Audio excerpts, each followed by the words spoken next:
So, if you have read the title and you've seen the memes, you've seen all of the hoopla, if you will, that's been going on the interwebs, of course I have to jump on the train of talking about Squid Game. Like, for real? How else do you think I'm gonna get popular? Hello my beautiful people and welcome back to my channel. It's your girl, That Zotaku. If you are new here, hi, welcome to my little corner of the world. And if you are coming back, thank you so much for coming back. Over here we like to talk everything having to do with anime, cartoons, pretty much anything having to do with animation, because we wholeheartedly believe with every fiber of our being that animated characters are way better than actual human beings, because outside's gross. I've seen it. What we're going to be talking about is Squid Game. Everybody and their mama has been talking about this show. They've been talking about just like, oh my gosh, the sadness. Everyone's been telling all of their friends to watch it. I got peer pressured into it. I'm very easy to peer pressure into things. Everyone's been talking about how great this show is, rightfully so. The writing, the characters, the story development, everything has been so phenomenal. If you haven't watched Squid Games, don't bother even watching this video, because this is for those who have watched Squid Game, understand the premise of the show, and there probably will be spoilers as I'm talking about it. You have a whole bunch of people who are broke beyond all understanding, have millions of won in debt of some sort, and they're all desperate. They need money. They need money fast so they can get out of their terrible life situations. All these people in common need some money, so they get whisked away, kind of isekai to this weird world where it's like cut off from civilization. And long story short, they have to compete with each other in 6 games throughout the next 6 days that are all like childhood games, like red light, green light. That's the little creepy girl that everyone's been talking about from the first episode. And with that, if you lose, you get eliminated or you get killed. It emulates a lot of things in real life in terms of seeing people who are living in destitution, sometimes by their own faults, like stealing a bunch of money and now you're in millions of dollars debt, or some people have to deal with gambling addictions, kind of like Ji-hoon. But you have a varied amount of characters that all have their own forms of suffering and need money for some reason, so it's nice to see the different ways that characters are put together in these extenuating circumstances.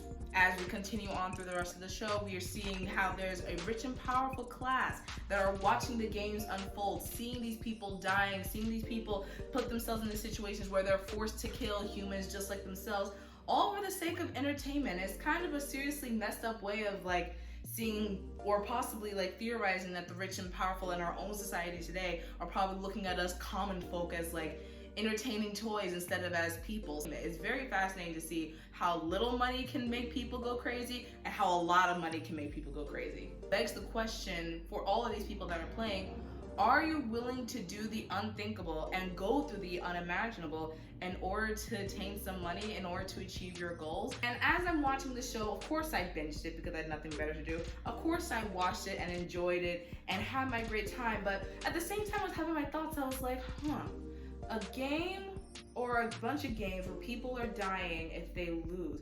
Why does this sound familiar? Why does it feel like I've seen something like this?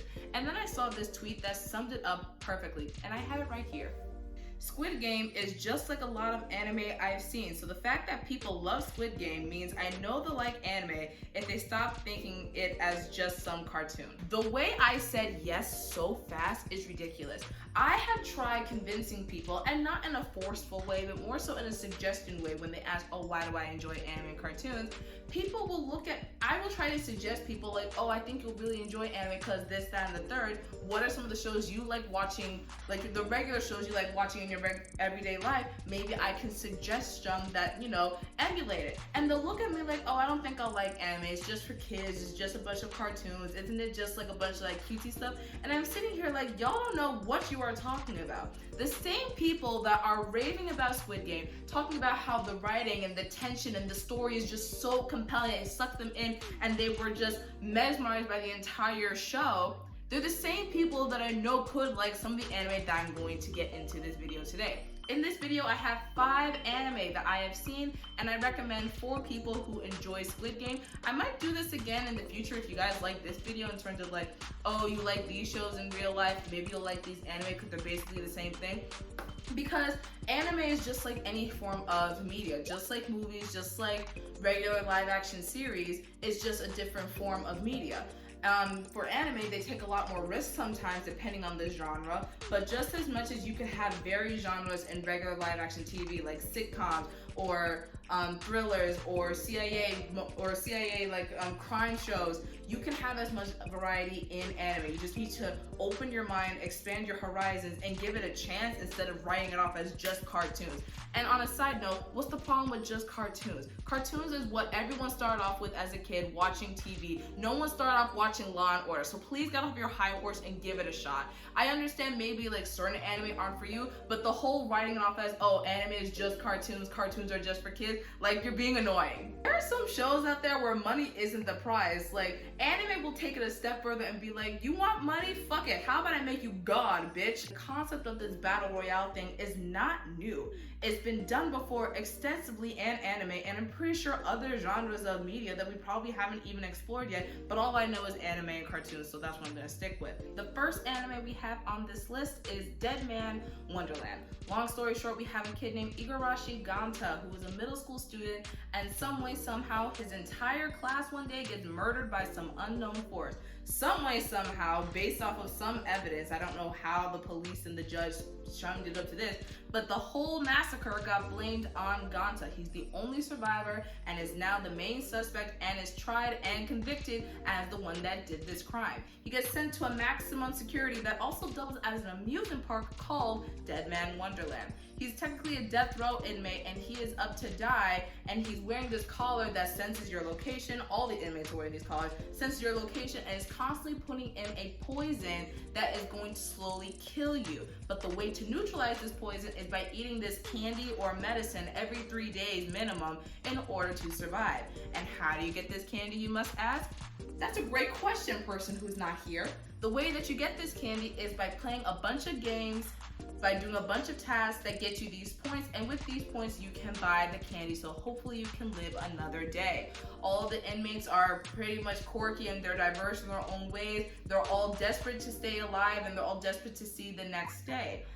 You also have a bunch of people that are behind the scenes orchestrating this whole thing, that know that this is a game and are watching the inmates bet each other's lives and turn against each other for the sake of entertainment. Now, doesn't that sound familiar? This show, Deadman Wonderland, not only carries a bunch of similarities to Squid Game in terms of the whole innocent, childlike setting of a carnival, having this weird, distorted, evil twist of being a deadly death game, but also the fact that you have this secret society of people that are watching the inmates as kind of like toys and as entertainment, emulates the rich people in Squid Game watching the players play to death and bet on their lives. Next anime on this list, we have Death Parade.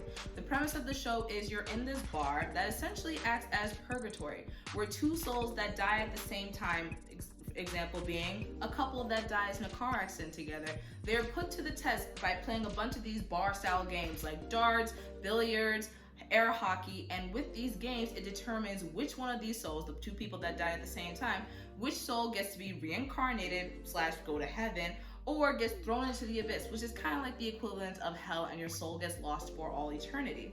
With these games, they are designed to bring out the absolute worst in people. They bring out people's traumas, they bring out the memories of what led up to their lives and like how they died, why they died, and what type of person they were in life. With this, it's kind of more character focused and more character driven, because you have all these characters that are slowly starting to remember how they died and what they did in life, and it also brings out their desperation to try to be reincarnated and avoid the abyss or the void as much as possible. We, the audience, see the players' humanity or lack thereof essentially unfold in our eyes as we see them cheat, lie, beg to continue and to win these games in hopes of surviving. But it's not as simple as, oh, you win at darts, you automatically get to be reincarnated. No, the character of these games, the whole point of these games is to essentially see who is worthy of living. Are you a good person? Are you a bad person? Are both of you terrible? Main question is, are these people worth living? Are these souls worthy enough to be reincarnated and brought a chance to engage in life again? And it's very similar to Squid Game because the whole desperation, seeing people's humanity kind of crumble before them as they're faced with death. The whole idea of seeing the characters in Death Parade betray each other is very similar to seeing, and again, spoiler alert, very similar to seeing players like Sang-woo go through some very dirty and cheating ways in order to win the game. R.I.P. to Ali. The third anime on this list is not as bleak and depressing and gory as Squid Game, but still carries a lot of similarities when you really think about it. We have No Game, No Life. The premise is you have these two step-siblings, Sora and Shiro, who are shut-ins or hikikomori. They don't go to school, they don't go to work, they just stay inside their homes all day, playing this game, or playing a bunch of games online as the term, or as the name, blank. They are the best at the game, they win no matter what, even against some high-tech people that are constantly cheating in these online games. They prove to themselves to be amazing tacticians and play to win no matter what, fair and square as the best as they can. They get whisked away and isekai to this magical world named Discord, I think that's what it's called, Discord, where the whole world is based on games. You want food, you gotta play a game for it. You want to have a place to stay, you gotta play a game for it. Everything is based on games. So for these two, this world is essentially made for them.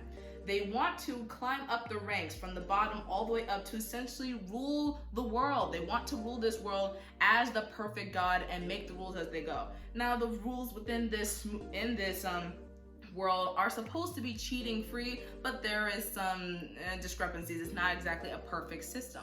Sora and Shiro want to take their best shot and do what they can to win.